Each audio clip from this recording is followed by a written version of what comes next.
So speaking of your teenage years, when you said you were going through a lot of things, you started, writing and performing more.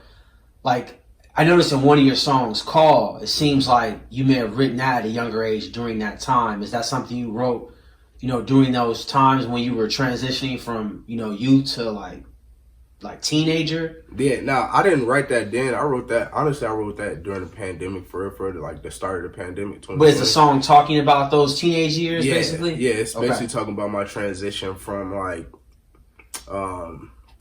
boyhood to manhood because I had to grow up really quickly. You know what I mean? I knew I should never been in the streets doing the thing I was doing, Okay. and I'm not a street nigga by far. Like you know what I mean? Like I did some street shit. You know what I mean? I'm not one of them niggas now. You dig what I'm saying? But when I was young, 14, 15, 16, 17 years old, like I was wilding out. Why? What do you think caused you to wild out like that? Like get involved in like the streets and what was going on out there?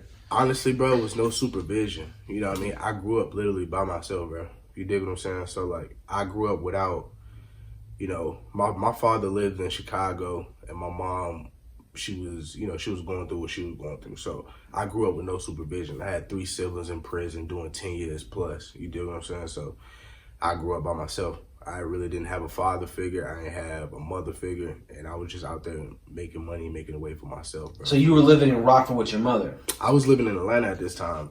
Okay. Yeah. I was living in Atlanta at this time. So I remember you. It does seem like you have kind of moved around a lot. So where were some of the places you grew up? So I was born in Rockford, Illinois, and then I moved to Virginia. I moved to Hampton, Virginia, and I moved to Woodbridge, Virginia, and then I lived in Killeen, Texas for a little bit, and then I went back to Rockford. I lived in Chicago, and then I moved to Atlanta. So were you moving around with your mom at this time, or were you just? Yeah. Okay. At that time, we was moving around. My mom was she was running away from demons. So I mean, Okay.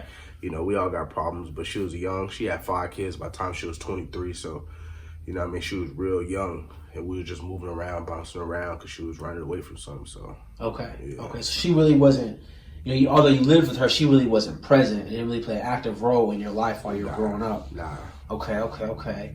Well, I mean, I will say, you definitely have come a long way, and you've definitely made a good transition. So tell us a little bit about what you're doing now, currently, professionally. Oh yeah, you know what I mean. Professionally, right now, I'm a lieutenant in the Army. You know what I mean. Like, I take pride in that. I take pride in my job now. FA officer. I'm about to take a platoon literally. In So 3 FA, weeks. what is FA? Field artillery officer. I'm about to take a platoon in literally three weeks. You know what I mean? So as soon as I get down to Fort Bliss. That's down in Texas, right? Yeah, that's down to El Paso, Texas.